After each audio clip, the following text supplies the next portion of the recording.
Birinchi Renessansli yurtimizda Farg'oniy, Xorazmiy, Farobiy, Beruniy, Ibn Sino, Yusuf Xosxo'ja, Mahmud Qo'shqariy, Mahmud Zamaxshariy kabi buyuk daholar, buyuk muhandislar, Buxoriy, Termiziy, mutakallimlar, Maturidiy va Abul Muin Nasafiy hamda boshqa atoqli dunyoviy va diniy allomalar shuuri olamni yoritdi. Har ikki Renessans davrida biz dunyoning ilg'or va mutarakkiy davlatlari qatorida edik. Agar yana shunday darajaga erishmoqchi bo'lsak, 3-Renessansni amalga oshirmog'imiz zarur.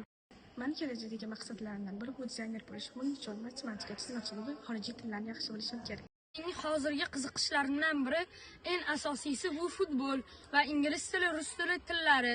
Men ulardan katta bo'lsam, to'g'ri yo'lda vatanimizni tanitishda foydalanaman.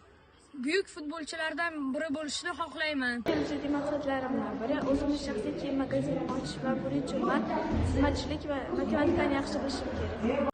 Kelajakda men aytishnik bo'lmoqchiman. Aytishnik bo'lishdan maqsad kelajakdagi yoshlarimizni o'yindan olib chiqib, O'zbekistonni rivojlantirishga chaqirish. Men kelajakda katta bo'lsam quruvchi bo'lmoqchiman.